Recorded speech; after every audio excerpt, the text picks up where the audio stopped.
बच्चों, कैसे हैं आप सब? हालचाल सब बढ़िया। तो इससे पिछली क्लास में हमने क्या जाना था? ठोसों के गुणों को। ठोस दृढ़ क्यों होते हैं, ठोस का घनत्व उच्च क्यों होता है, और अंत में हमने क्या किया था? ठोस अवस्था के गुणों की तुलना द्रव अवस्था और गैस अवस्था के गुणों से की थी। आज की क्लास में हम सबसे पहले ठोसों का वर्गीकरण करेंगे। वो वर्गीकरण जो घटक कणों की व्यवस्था के आधार पर किया गया है। क्रिस्टलीय ठोस क्या होता है, अक्रिस्टलीय ठोस क्या होता है, ये जानेंगे। इनके गुणों को जानेंगे, गुणों की तुलना करेंगे। क्रिस्टल जालक, जालक ऊर्जा, जालक विद्युत क्या होता है, ये जानेंगे। और क्लास के लास्ट में हम ये जानेंगे कि क्या क्रिस्टलीयता या अक्रिस्टलीयता से पारदर्शिता या अपारदर्शिता का कोई संबंध है। कोई ठोस कब पारदर्शी होता है, कब अपारदर्शी होता है, ये जानेंगे। और क्या हम किसी अपारदर्शी ठोस को पारदर्शी और पारदर्शी ठोस को अपारदर्शी बना सकते हैं, ये जानेंगे। तो क्या आप इतना सब जानने के लिए तैयार हैं? तो अपना पेन और कॉपी लेकर बैठ जाइए, साथ में ही नोट्स बनाइए और हर एक चीज को समझिए। समझकर उसको लिख लेंगे तो वो लाइफ टाइम के लिए आपके पास हो जाएगा। तो आपका स्वागत है हमारे YouTube channel mystery of chemistry and math में। चलिए शुरू करते हैं। सबसे पहले हम क्या कर रहे हैं? ठोसों का वर्गीकरण। किस आधार पर कर रहे हैं? घटक कणों की व्यवस्था के आधार पर, on the basis of constituting particles. Solids are of two types. कौन कौन से? क्रिस्टलाइन सॉलिड, क्रिस्टलीय ठोस, अमॉर्फस सॉलिड, अक्रिस्टलीय ठोस। अब हम ये तो जान ही चुके हैं कि घटक कण के आधार पर ठोस कितने प्रकार के होते हैं? दो प्रकार के। अब इनको परिभाषित कर लिया जाए। परिभाषित करने से पहले मैं आपको थोड़ा बचपन के दिनों में लेके जाऊंगा। बचपन में क्या होता था? हमको खेलने के लिए कोई भी चीज जब बहुत ज्यादा मिल जाती थी, जैसे बॉल्स हो गया, कैरम बोर्ड मिल जाता था, उसकी गोटियों से खेलते थे, तो हम क्या करते थे? उन्हें सजाते थे, अलग अलग तरह से रखते थे। तो क्यों ना एक बार वही काम वापस कर लें। हम मान लेते हैं हमारे पास बहुत सारी बॉल्स है, तो हम क्या करेंगे? हम उन्हें दो ही तरह से तो रखेंगे। या तो उन्हें बहुत अच्छे से सजा के रखेंगे, एक के सामने एक,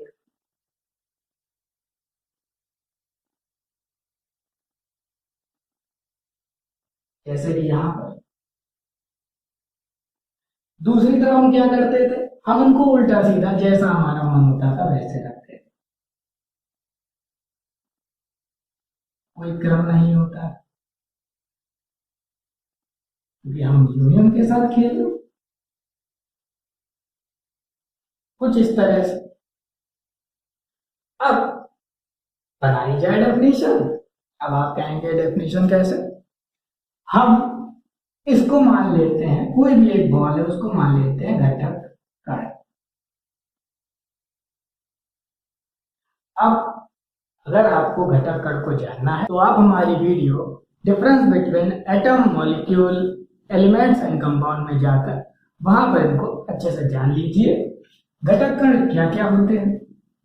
परमाणु, अणु, आयन, ये होते हैं हमारे घटक कण। तो वे ठोस जिनमें घटक कण एक निश्चित और व्यवस्थित क्रम में जुड़े हुए होते हैं, उसे हम कहते हैं क्रिस्टलीय ठोस। देखिए हमारी डेफिनेशन कितनी आसानी से बन गई। क्या है? वे ठोस जिनमें घटक कण एक निश्चित क्रम में व्यवस्थित होते हैं, उन ठोसों को हम क्या कहते हैं? क्रिस्टलीय ठोस कहते हैं। ओके। अब एमोर्फस की हम डेफिनेशन बताते हैं। एमोर्फस सॉलिड क्या होते हैं? तो सबसे पहले हम एमोर्फस को थोड़ा जान लें। एमोर्फस एक ग्रीक भाषा का शब्द है जिसका मतलब होता है नो फॉर्म, कोई रूप नहीं।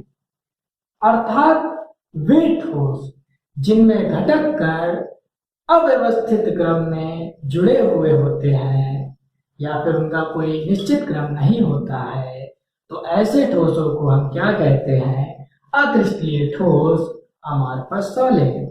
अब इनके एक एक एग्जाम्पल भी जान लिए जाए। क्रिस्टलीय ठोस का सबसे अच्छा सा एग्जाम्पल है नमक। NaCl। नमक तो खाया ही होगा भैया, बिना नमक के सब्जी में स्वाद नहीं आता है। अक्रिस्टलीय ठोस क्या होता है? कांच, ग्लास। कांच की खिड़कियां लगी है हमारे आसपास। अब हमने इन दोनों ठोसों को जान लिया, एक एक एग्जाम्पल को जान लिया। आगे बढ़ते हैं, इनके गुणों को जानते हैं। इनके गुणों को हम क्यों जानेंगे, क्या जरूरत है इनके गुणों को जानने की? तो किसी के भी गुणों को हम सिर्फ इसलिए जानते हैं ताकि हम उसे पहचान सकें। जैसे NaCl जो हमारा है वो क्रिस्टलीय ठोस है, तो कैसे है? अगर आपको ये बताना है तो उसके जो गुण हैं, किसके गुण हैं? क्रिस्टलीय ठोस के जो गुण हैं वो सारे गुण NaCl फॉलो करें। ठीक है। कांच अगर अक्रिस्टलीय है तो जो अक्रिस्टलीय ठोस के गुण हैं वो सारे गुण कांच फॉलो करेगा। अब आप कहेंगे क्या जरूरत है जानने की? चलिए एक एग्जांपल आपको देते हैं। अगर आप क्वार्टर और कांच को रासायनिक दृष्टि से देखें तो दोनों किसके रूप हैं? सिलिका ही है। क्या है? सिलिका। लेकिन क्या डिफरेंस है? क्वार्टर क्रिस्टलीय है जबकि कांच क्या है? अक्रिस्टलीय है। दोनों को बनाने वाले एक ही है। अब हमने ये कैसे प्रूव किया? इसको प्रूव करने के लिए हमने इनके गुणों को जाना। तो अब हमें पता चल गया है रीजन कि हम क्यों गुणों को पढ़ते हैं। पहुंचते हैं इनके गुणों के पास। क्या क्या है इनके गुण? सबसे पहले गुण की हम बात करते हैं, घटक कणों की व्यवस्था, अरेंजमेंट ऑफ कॉन्स्टिट्यूटिंग पार्टिकल। आप क्या देख रहे हैं? घटक कणों का एक निश्चित क्रम है, और अगर हम घटक कणों की रेंज देखें कि ये कितनी रेंज में ऐसे ही व्यवस्थित हैं, तो आप अगर शुरू से लेकर आखिर तक इसको बनाते चले जाएंगे तो आपको क्या मिलेगा? यही क्रम मिल जाएगा। तो ये रेंज कैसी है? कैसी रेंज है? लॉन्ग रेंज है। तो घटक कणों की व्यवस्था कैसी होती है? लॉन्ग रेंज अरेंजमेंट, अर्थात दीर्घ परास व्यवस्था। आप समझ गए ना कि घटक कण क्रिस्टलीय ठोस में लॉन्ग रेंज अरेंजमेंट में होते हैं, अर्थात शुरू से लेकर अंत तक अगर हम घटक कणों के रखने की या जुड़े होने की व्यवस्था को देखेंगे तो हमें कैसी मिलेगी? एक समान मिलेगी। ठीक है। अब आ जाते हैं अक्रिस्टलीय ठोस पर। तो आप क्या देख रहे हैं? यहां तक सही है, फिर डिफरेंट हो गया। यहां तक सही है, फिर अलग हो गया। ये थोड़ा सा है। क्या घटक कणों की जो व्यवस्था है वो कैसी है? थोड़ी देर तक तो, थोड़ी दूरी तक तो निश्चित है, फिर क्या हो जाते हैं? जैसा मानो वैसा हो जाते हैं। अर्थात अक्रिस्टलीय ठोस में कैसी कणों की व्यवस्था होती है? Short range arrangement. का मतलब क्या होता है? लघु परास व्यवस्था। और ये क्वेश्चन बोर्ड में 1 नंबर का आता है कि क्रिस्टलीय ठोस में घटक कणों की व्यवस्था कैसी होती है? दीर्घ परास या लघु परास? तो आप क्या लिखेंगे आंसर में? दीर्घ परास। वहीं पर अक्रिस्टलीय ठोस में घटक कणों की व्यवस्था कैसी होती है? शॉर्ट रेंज अरेंजमेंट, लघु परास व्यवस्था। आपका 1 नंबर क्लियर हो गया। चलिए आ जाते हैं आकृति के ऊपर। अब क्या लिखा है? निश्चित नियमित अभिलाक्षणिक त्रिविमीय आकृति, definite regular characteristic 3D shape. किसका होता है? क्रिस्टलीय ठोस का। अब यहां पर अभिलाक्षणिक आकृति क्या होती है? देखिए साइंस में शब्दों का बड़ा खेल है। अगर आपको शब्द बहुत अच्छे से क्लियर है कि इसका ये मीन होता है तो आपको कॉन्सेप्ट समझने में बहुत ज्यादा आसानी होगी। अभिलाक्षणिक आकृति का मतलब होता है ऐसी आकृति जो दूसरे पदार्थों से उस पदार्थ को अलग कर दे। जैसे हीरे की जो आकृति है, को हीरा जैसे ही मैंने बोला एक बहुत बढ़िया सी आकृति आपके दिमाग में आ गई, क्योंकि हीरे से तो सबको ही लगाव है, हर कोई चाहता है हीरे मोती। अब हीरा बोलते ही एक आकृति हमारे दिमाग में आए, अगर बिल्कुल वैसी आकृति हम कांच की कर दें तो हमें कंफ्यूजन हो जाएगा कौन सा हीरा कौन सा कांच। क्लियर हो गई बात? तो इसी हीरे की आकृति को हम क्या कहेंगे? अभिलाक्षणिक त्रिविमीय आकृति। क्लियर हो गई बात? हीरा क्या है? एक क्रिस्टलीय ठोस है, इसलिए हीरे की एक निश्चित, नियमित और अभिलाक्षणिक 3D शेप होती है। अब हीरा चाहे छोटा हो चाहे बड़ा, आकृति जो उसकी है, शेप जो उसका है, सेम रहेगा। आप आकार छोटा बड़ा कर लीजिए, चाहे छोटा लीजिए चाहे बड़ा लीजिए, लेकिन उसकी आकृति में कोई चेंजमेंट नहीं आएगा। ठीक है, आ जाते हैं दूसरी तरफ, अक्रिस्टलीय ठोस। अब एक बात तो क्लियर ही है, अनियमित व्यवस्था है कणों की, तो आकृति कैसी होगी? सीधी सी बात है, अनियमित होगी, इर्रेगुलर होगी। एग्जाम्पल के तौर पर आप कांच को देखिए। क्या आपने किसी भी कांच की एक निश्चित आकृति को देखा कि नहीं कांच इसी आकृति में होगा, नहीं तो नहीं होगा? हम कांच की बहुत सी वस्तुएं बनाते हैं और सबकी आकृतियां अलग अलग। समझ में बात आ गई?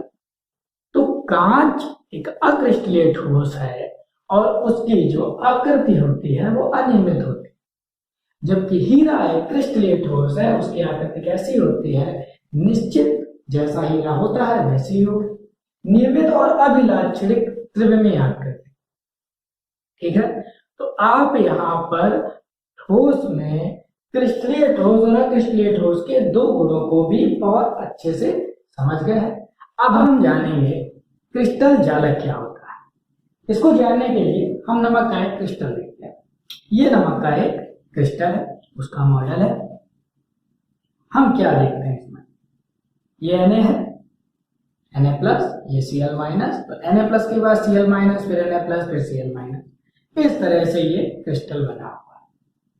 अब जो भी हमारा क्रिस्टलीय ठोस होता है उसमें घटक कण एक निश्चित 3D पैटर्न मतलब त्रिविमीय व्यवस्था में जुड़े हुए होते हैं।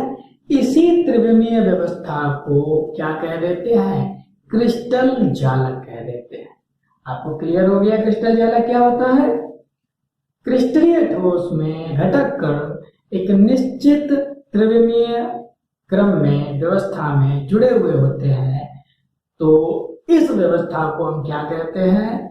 क्रिस्टल जालक कहते हैं। ओके, अब बात आती है जालक ऊर्जा की। क्रिस्टल जालक तो हमें पता चल गया, जालक ऊर्जा क्या होती है। हम गैस अवस्था से, ये क्या हमारी गैस अवस्था, गैस अवस्था में हमें क्या पता है? कणों में ऊर्जा अधिक होती है। कौन सी ऊर्जा? तापीय ऊर्जा बहुत अधिक होती है, लेकिन अंतराकणीय बल बहुत कम होता है। जब हम गैस अवस्था से, कौन सी अवस्था से? गैस अवस्था से किसी द्रव्य को ठोस अवस्था में लाते हैं, किसमें लाते हैं? गैस से लाते हैं ठोस में, तो हमें क्या कम करना होगा? तापीय ऊर्जा को मुक्त करना होगा, रिलीज करना होगा। तो गैसीय अवस्था से किसी पदार्थ को ठोस अवस्था में लाने के लिए जितनी ऊर्जा मुक्त करनी होती है, जितनी एनर्जी रिलीज करनी होती है, उसी ऊर्जा को हम क्या कहते हैं? जालक ऊर्जा कहते हैं। अब आप एक बात बहुत अच्छे से समझ गए होंगे कि अगर हम बहुत ज्यादा ऊर्जा रिलीज करेंगे, बहुत ही ज्यादा तापीय ऊर्जा को क्या करेंगे, मुक्त कर देंगे, कम करते चले जाएंगे, तो अंतराकड़ीय बल बहुत मजबूत होता जाएगा। ये हमने पहले पार्ट में जाना था। तो जब अंतराकड़ीय बल ज्यादा अच्छा होगा तो ठोस कैसा होगा, बहुत ही ज्यादा स्थायी होगा। तो चालक ऊर्जा जितनी अधिक होगी, ठोस उतना अधिक स्थायी होगा।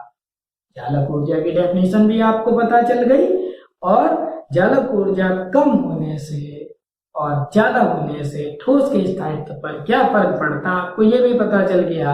आपसे अगर कोई पूछे कि चालक ऊर्जा अधिक होगी तो क्या होगा, आप सीधे कह देंगे ठोस अधिक स्थायी होगा।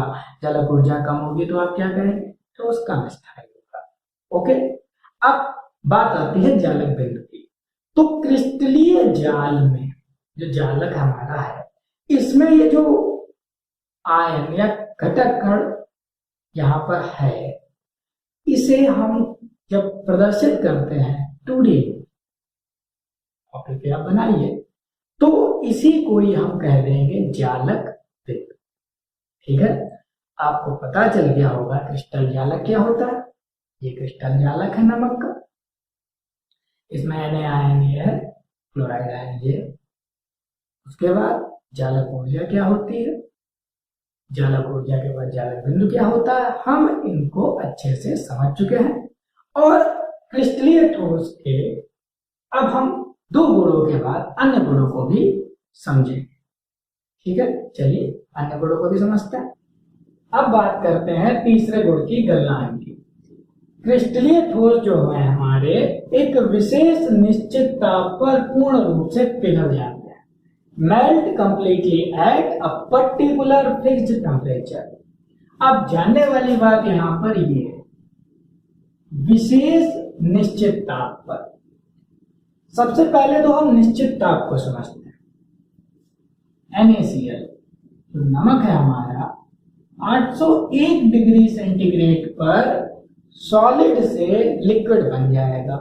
लेकिन कब, जब टेम्परेचर 801 डिग्री सेंटीग्रेड होगा। अगर टेम्परेचर 800 डिग्री सेंटीग्रेड है तो आपने जो सैंपल के रूप में क्या लिया हुआ है, NaCl लिया हुआ है, वो मेल्ट नहीं करेगा। इसीलिए क्या है, निश्चित ताप है। सोडियम का अगर आपने एक सैंपल लिया हुआ है और आप उसका मेल्टिंग टेस्ट कर रहे हैं, मेल्टिंग पॉइंट टेस्ट कर रहे हैं, तो वो 800 पर मेल्ट नहीं करेगा। वो कितने पर मेल्ट करेगा, 801 डिग्री सेंटीग्रेड पर पूरा का पूरा मेल्ट कर जाएगा। इतनी बात आपको क्लियर हो गई। अब विशेष का मतलब यहाँ पर क्या हुआ, जो NaCl का है वो KCl का नहीं होगा। NaCl का 801 डिग्री सेंटीग्रेड है, वहीं KCl का 770 डिग्री सेंटीग्रेड है। क्लियर हो गई बात आपको। अब आ जाते हैं अक्रिस्टलीय ठोस पर। अनिश्चित, निश्चित नहीं होता, अनसर्टेन होता है, अर्थात ताप की एक परास में पिघलते हैं, means melt in a range of temperature. आप कभी प्लास्टिक को जलाइए, क्योंकि प्लास्टिक कैसी होती है, अक्रिस्टलीय ठोस होती है। तो क्या होता है, आप देखते हैं कि एक जगह की तो प्लास्टिक क्या हो रही है, हल्की सी बेंट होती है। आप ज्यादा टेम्परेचर देते हैं फिर वो गलने लग जाती है। वहीं पर उसके ऊपर वाला पार्ट कैसा होता है, सॉलिड फॉर्म में होता है। तो आप क्या देखते कि एक तरफ वही प्लास्टिक जो है पिघल रही है जहां टेम्परेचर ज्यादा है, और वहीं जहां पर टेम्परेचर थोड़ा सा कम है वहां पर क्या है, मुलायम हो गई है। और जहां टेम्परेचर और कम है वहां पर क्या है, सॉलिड फॉर्म में। तो ये एक इस फॉल रूप में मेल्ट हो रहे हैं, ताप की एक परास में। ताप की एक परास है, उस परास के अंदर ये क्या हो रहे हैं, मेल्ट हो रहे हैं। ठीक है, आप रबड़ के टायर को जलाकर देख लीजिए, आपको यही चीज मिलेगी। जहां पर टेम्परेचर थोड़ा होगा वहां सॉलिड होगा, थोड़ा ज्यादा होगा वहां पर थोड़ा और मुलायम हो जाएगा, बहुत ज्यादा होगा तो सीधी सी बात है पिघलने लग जाएगा। इतनी बात आपको क्लियर हो गई होगी कि अक्रिस्टलीय ठोस एक ताप की परास में पिघलते हैं, अर्थात इनका जो मेल्टिंग पॉइंट होता है वो होता है अनिश्चित। अब ऐसा क्यों होता है कि क्रिस्टलीय ठोस जो हमारा होता है वो एक निश्चित ताप में पिघल जाता है।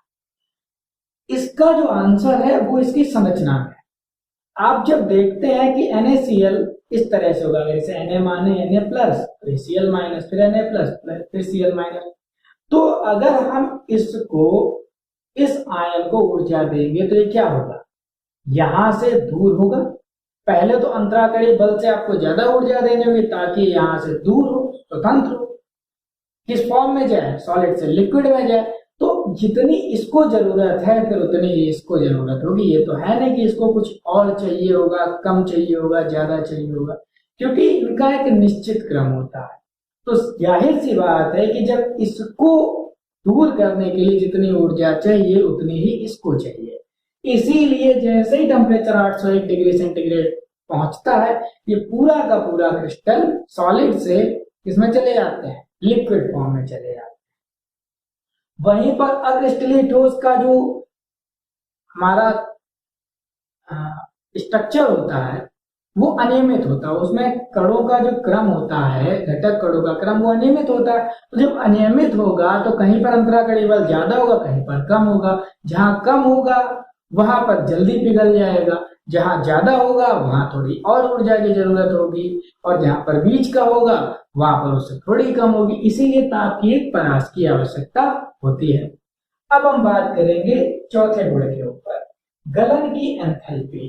तो मेल्टिंग एंथैल्पी क्रिस्टलीय ठोस में कैसी होती है, नियत एवं अभिलाक्षणिक, फिक्स्ड एंड कैरेक्टरिस्टिक। अब ऐसा क्यों, अभी अभी हमने ऊपर क्या पढ़ा था, गलनांक।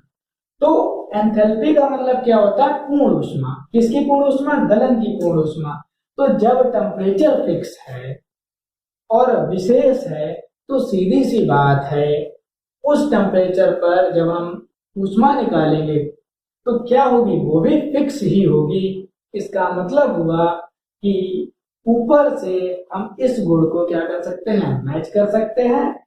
जब यहाँ पर विशेष निश्चित ताप है तो यहाँ पर भी नियत एवं अभिलाक्षणिक की होगी। मतलब जो NaCl की गलन की एंथैल्पी होगी वो KCl की नहीं होगी, NaCl की अलग होगी, नियत और अभिलाक्षणिक होगी, वहीं KCl की अलग होगी, नियत और अभिलाक्षणिक होगी।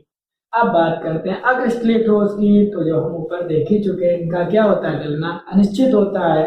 तो जाहिर सी बात है इनकी गलन की एंथैल्पी भी अनिश्चित होगी, नॉट फिक्स्ड। अब आगे आ जाते हैं स्फुटन गुण, क्लीवेज प्रॉपर्टी।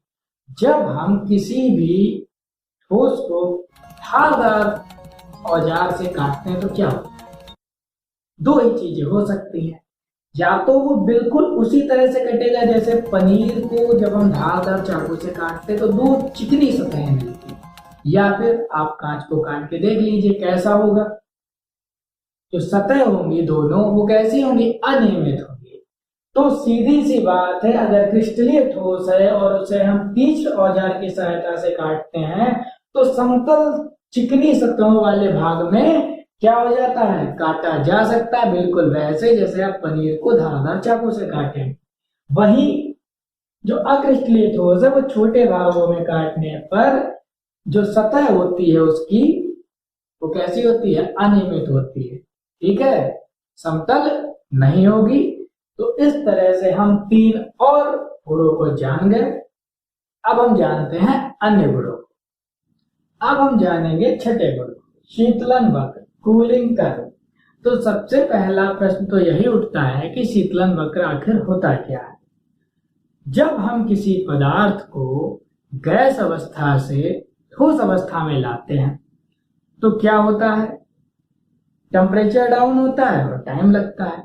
तो बस यहीं पर हमने टेम्परेचर और टाइम के बीच में एक ग्राफ खींचा और इस ग्राफ को नाम दिया क्या, कूलिंग कर्व, शीतलन वक्र।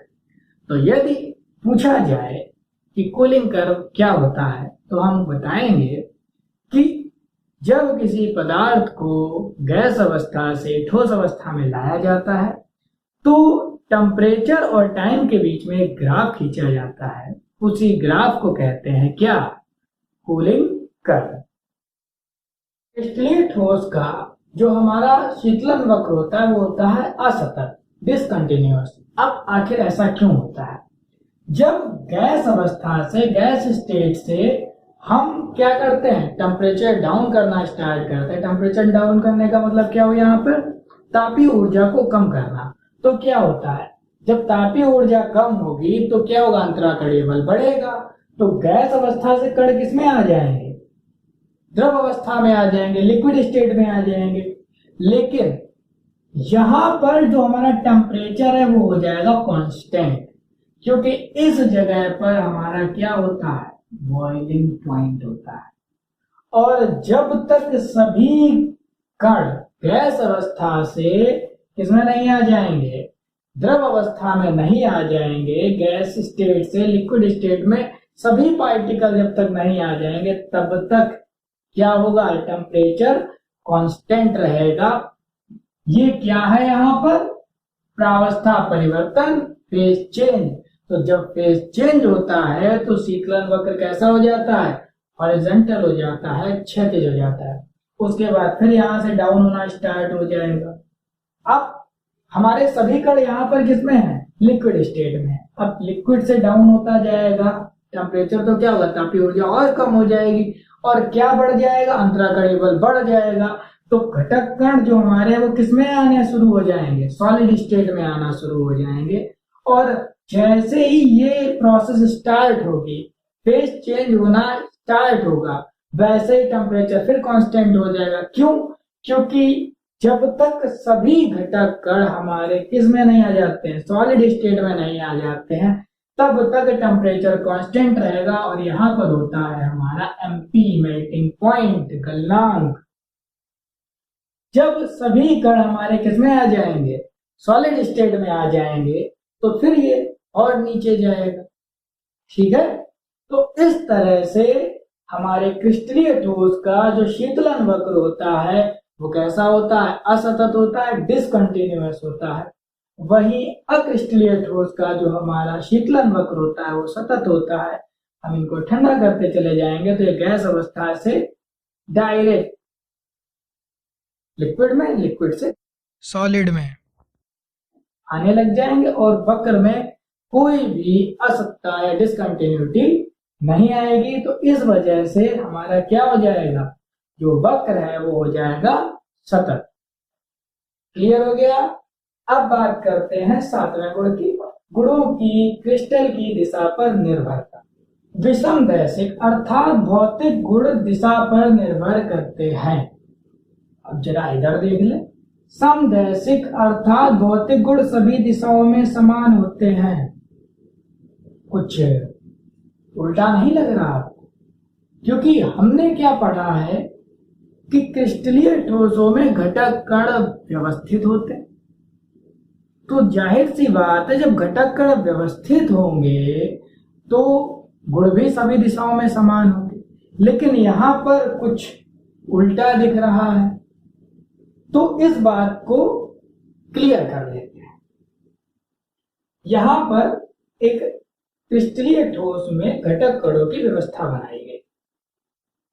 ये लाल बिंदु जो है ये है धनायन, कैटायन, और ये जो हरे बिंदु है ये है ऋणायन, एनायन। आप व्यवस्था देखिए, यहाँ पर धनायन है, यहाँ पर ऋणायन है, फिर यहाँ पर धनायन है, ऋणायन है। इस तरह से धनायन इधर है और ऋणायन इधर है।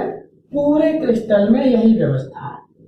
ठीक है, अब प्रकाश की किरणों को इसमें से गुजारा जाए। इस दिशा में यदि प्रकाश की किरण आए, एक लाइट रे आए ए बी, तो क्या व्यवस्था है कणों की? इस तरफ सारे धनायन और इस तरफ सभी ऋणायन। अब यदि एक दूसरी प्रकाश की किरण सी डी इस दिशा में जाए तो उसे क्या मिलेगा? धनायन ऋणायन, धनायन ऋणायन। अर्थात जो इस तरफ प्रकाश की किरण को व्यवस्था मिल रही है वो इस तरफ नहीं मिल रही है। तो सीधी सी बात है कि जो भौतिक गुण हैं वो किस पर निर्भर हैं? दिशा पर निर्भर हैं। जिस दिशा में आप जाएंगे उस दिशा में भौतिक गुण अलग होंगे। यदि आप इस दिशा में जाएंगे तो भौतिक गुण अलग, और इस दिशा में जाएंगे तो भौतिक गुण अलग। इसी वजह से क्रिस्टलीय ठोस कैसे होते हैं? विषमदैशिक, एनिसोट्रॉपिक। अब कौन कौन से भौतिक गुण जो हैं वो दिशा पर निर्भर करेंगे? ऊष्मा चालकता, हीट कंडक्टिविटी, विद्युत चालकता, इलेक्ट्रोकंडक्टिविटी, यांत्रिक शक्ति, मैकेनिकल स्ट्रेंथ, और अपवर्तनांक जो हमारा है वो गुण जो है क्रिस्टलीय ठोस में किस पर निर्भर करेंगे? दिशा पर निर्भर करेंगे। अब बात करते हैं अक्रिस्टलीय ठोस की। यहां पर लिखा है समदैशिक, अर्थात भौतिक गुण सभी दिशाओं में समान होते हैं।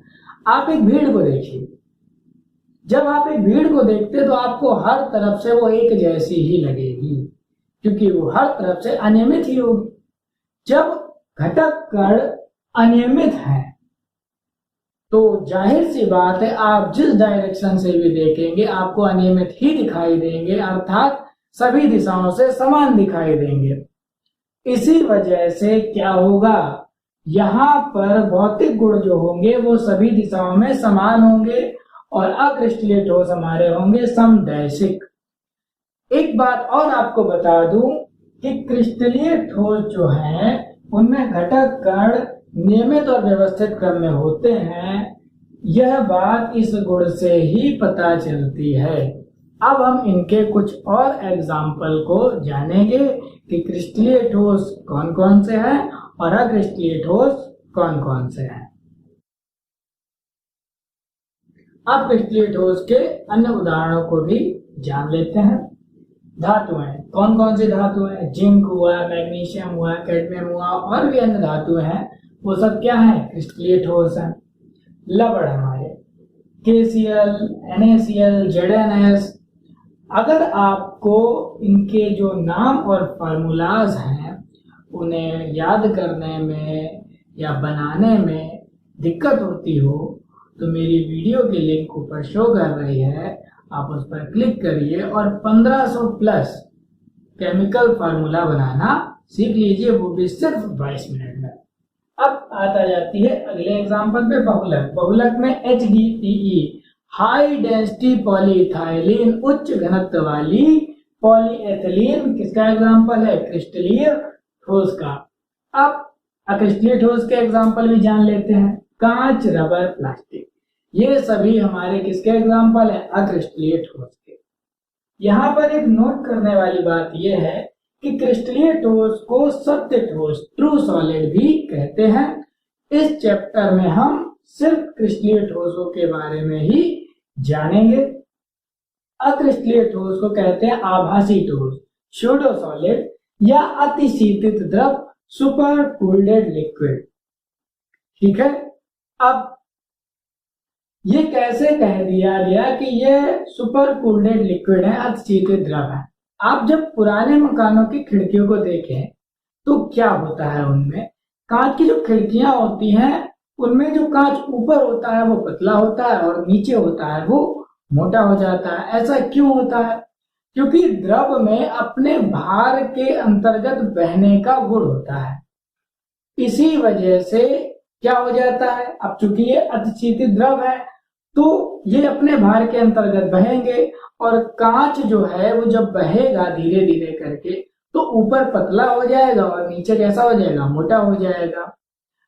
एक और बात, अक्रिस्टलीय ठोसों को जब गर्म करके धीरे धीरे ठंडा किया जाता है, फिर गर्म किया जाता है, फिर ठंडा किया जाता है, तो उनमें क्रिस्टलीयता का गुण आ जाता है। और इसी वजह से जो पुरानी कांच की वस्तुएं हैं, प्राचीन कांच की वस्तुएं जो हैं वो कैसी दिखने लगती हैं? दूधिया दिखने लगती हैं। अब यहाँ पर हमारे दिमाग में एक क्वेश्चन आता है। क्या क्वेश्चन आता है कि क्या क्रिस्टलीयता या अक्रिस्टलीयता से किसी भी पदार्थ की जो पारदर्शिता या अपारदर्शिता का कोई संबंध है या नहीं? सोचकर देखिए जरा। अब पहले इस बात को जानते हैं कि कोई चीज कब पारदर्शी होती है, उसके बाद हम इसके ऊपर चर्चा करेंगे। हम ये जानते हैं कि प्रकाश जब किसी पदार्थ पर पड़ता है और वो पदार्थ यदि इस प्रकाश को क्या कर ले, अवशोषित कर ले, क्या कर ले, अवशोषित, एब्जॉर्ब कर ले। अगर वो इस प्रकाश को एब्जॉर्ब कर लेगा तो कैसा हो जाएगा, अपारदर्शी, ओपेक्यू। बात समझ में आ गई आपके। अवशोषित करने का मतलब, जैसे आप पानी को मिट्टी पर डालते हैं तो मिट्टी क्या कर लेती है, पानी को अवशोषित कर लेती है। वैसे ही जब प्रकाश पदार्थों पर गिरता है तो पदार्थ उसे क्या कर लेते हैं, अवशोषित कर लेते हैं। पदार्थ में यहाँ पर ठोस, द्रव, गैस, तीनों में से कोई भी हो सकता है। अब यदि प्रकाश पदार्थ द्वारा अवशोषित न किया जाए और पदार्थ से होकर सीधे निकल जाए, बात समझ में आई आपके। प्रकाश को कोई पदार्थ अवशोषित ना करे, उसको अपने अंदर से गुजर जाने दे, तो वो पदार्थ हो जाएगा पारदर्शी। ठीक है, ट्रांसपेरेंट। अब बात करते हैं, अभी तो हमने बात की है ऊपरी तौर पर, बात करते हैं घटक कणों से लेके। पदार्थ का घटक कण परमाणु, अणु या आयन, और घटक कण में क्या होते हैं, इलेक्ट्रॉन। प्रकाश का घटक कण क्या है, फोटॉन। प्रकाश किससे मिलकर बना है, फोटॉन से मिलकर बना है। तो जब फोटॉन इलेक्ट्रॉन पर पड़ता है, टकराता है, तो क्या होता है, या तो वो उसे अवशोषित कर लेगा, पहली कंडीशन।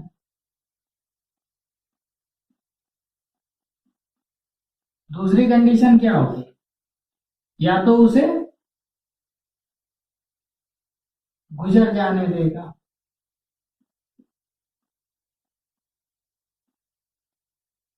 बिना अवशोषित किए।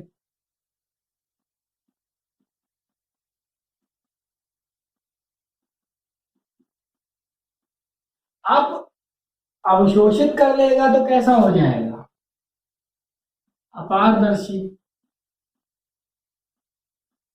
और अगर अवशोषित किए बिना गुजर जाने देगा तो कैसा हो जाएगा, पारदर्शी। ऊपरी तौर पे हम कह देते हैं कि पदार्थ पर जब प्रकाश गिरता है वो उसे अवशोषित कर लेता है तो अपारदर्शी, और गुजर जाने देता है, अवशोषित नहीं करता है तो पारदर्शी। लेकिन जब हम घटक कणों से बात करते हैं तो कौन, इलेक्ट्रॉन अगर फोटॉन को अवशोषित कर लेगा तो वो हो जाएगा अपारदर्शी। पदार्थ कैसा हो जाएगा, वो अपारदर्शी हो जाएगा। और यदि इलेक्ट्रॉन उसे अवशोषित नहीं करेगा, गुजर जाने देगा, तो कैसा दिखेगा, पारदर्शी दिखेगा। अब हमने आपको पहले पार्ट में क्या बताया था, क्वार्टज कैसा होता है, क्रिस्टलीय होता है। कांच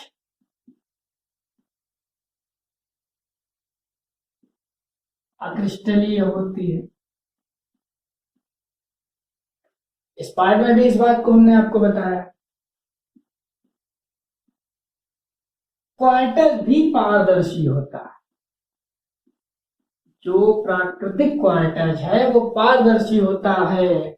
अब आप कहेंगे कि पहले पार्ट में तो बोला था पारदर्शी होता, बात वहां पर बिल्कुल सही थी। वहां पर हमने आपको क्या बोला था, अपारदर्शी। अब आप सोच रहे होंगे दोनों बातें अपनी मनवा रहा है। तो क्वार्टज की दो किस्में होती हैं, एक होती है मैक्रो क्रिस्टल, बड़े क्रिस्टल। दूसरी कैसी होती है, माइक्रो क्रिस्टल, सूक्ष्म क्रिस्टल। जो सूक्ष्म क्रिस्टल वाली किस्म होती है वो होती है अपारदर्शी, और जो बड़े क्रिस्टल, बहुत बड़े क्रिस्टल वाली जो हमारी किस्म होती है क्वार्टज की, वो होती कैसी, पारदर्शी। और कांच भी होता है कैसा हमारा, पारदर्शी।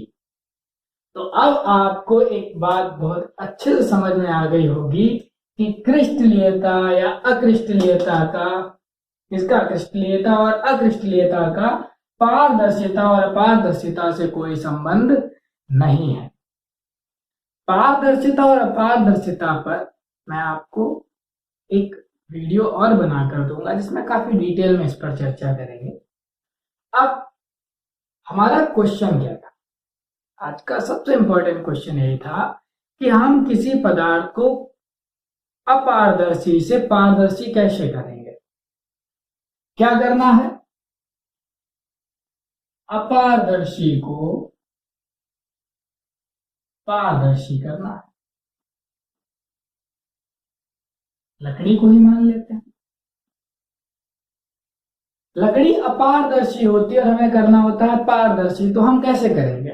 तो सबसे पहला हमारा काम ये होगा कि ये जानना कि लकड़ी में अपारदर्शिता क्यों है। क्योंकि लकड़ी में होता है लिग्निन। यह एक प्राकृतिक बहुलक होता है।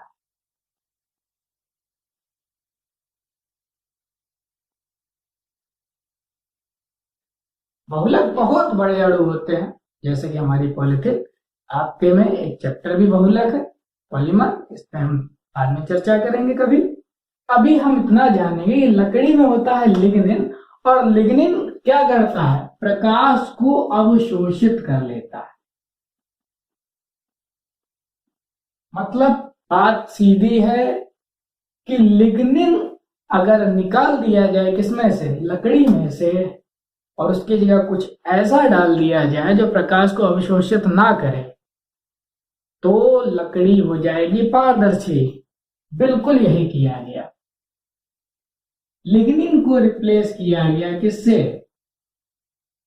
पर्सपेक्स, इसे कहते हैं PMMA, पॉलीमेथिल मेथा एक्राइलेट। यह भी एक बहुलक है, और यह है संश्लेषित बहुलक। कैसा बहुलक है? संश्लेषित बहुलक, जो हमने बनाया है लैब में। अब पर्सपेक्स होता है पारदर्शी।